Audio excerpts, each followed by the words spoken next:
ఎక్కడున్నాడో ఏమైపోయాడో పిల్లాడు, ఎక్కడ అల్లాడిపోతున్నాడో అర్థమై సావట్లేదు. తెల్లారు లేచిన దగ్గర నుంచి రాత్రి పడుకునే వరకు ఆ పిల్లాడి స్వరం, మధురమైన స్వరం వినకపోతే నిద్ర పట్టదు, తిండెక్కదు. అరే టీవీ రిమోట్ లో ఛానల్స్ ఉంటే వాటికంటే ఎక్కువ ఛానల్స్ లో యాంకరింగ్ చేసేవాడు మకుటం లేని మహారాజు. లేకపోతే పెళ్ళేమన్నా చేసుకుని వేరే దేశం చెక్కేశాడంటారా? దేశాలేంటమ్మా, పెళ్ళేంటమ్మా, ఎక్కడికి వెళ్ళలేదు నేను. సినిమా రిలీజ్ ఉంది. ఇది నిజమా అబద్ధమా? నేనైతే గట్టిగిల్తా. అమ్మో చాలే. ఏంటి సంగతులు? ఏముంటాయి, కనిపించట్లేదు.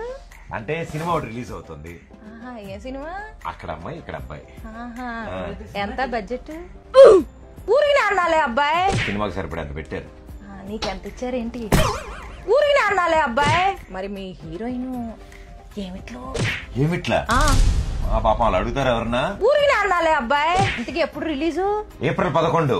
ఏప్రిల్ 11 మంది కదా అందరిది. ఏప్రిల్ 11 అన్నాలే. లేదా నేను రాకపోతే ఏదైనా చెప్పేస్తావేమో అని చెప్పి వచ్చాను నేను. ఇప్పుడు ప్రమోషన్స్ ఇప్పుడే మొదలెట్టాము.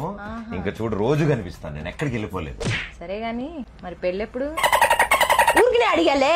నేను నిజంగా చేసుకుంటా అన్న అందరూ ఊరికనే అనుకుంటున్నారు. ఇంతకీ థాయిలాండ్ వెళ్ళిన మీ ఆయన అల్లాడిపోతున్నాడా, వచ్చాడా? రాలేదు. రాడు కూడా. ఊరికే అన్నానులే.